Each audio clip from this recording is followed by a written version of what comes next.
Behaviour at the Parliament protest hit a new low today, with police saying protesters threw human waste over some offices. It happened while police were installing huge concrete blocks around the perimeter, locking in cars that blocked roads.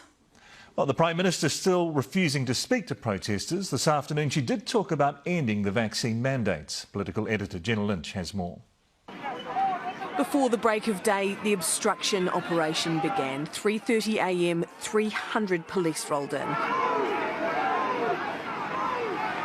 They pushed back the mob and piece by piece replaced their human barrier with a concrete one, fencing off the spreading Parliament siege.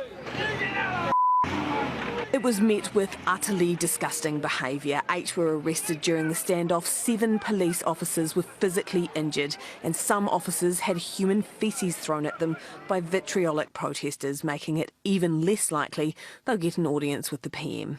No one should have to face having human waste thrown at them while they're just trying to keep people safe.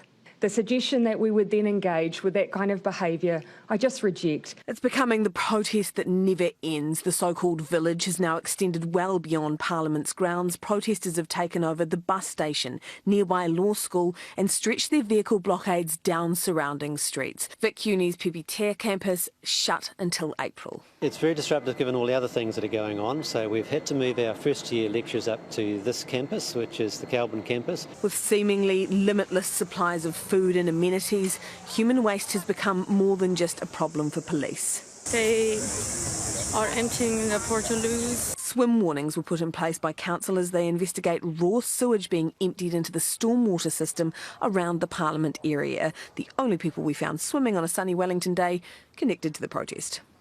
New recruits are forever arriving, even by sea today, and increasingly political parties sailing closer to the protesters' end the mandates line. The public health rationale for mandates is much less than it was just a few short months ago. And it doesn't make you an anti-vaxxer to point this out. Are you capitulating to the demands of the protesters? No, absolutely not. I find their position at the moment quite upsetting to see now they seem to be responding and sympathising with the protesters. Though the PM herself signalling when we'll see the end of mandates and vaccine passes once we're through the Omicron wave. The reason we will be able to move away from vaccine passes and many mandates is because more people will have had COVID. Pointedly denying she was pressured into it by the mob outside.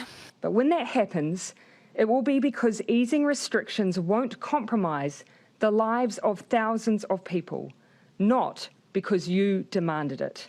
Protesters' demands growing louder and politicians' replies growing stronger. Well, kia ora, Jenna. Finally some police action. Why wasn't this done sooner?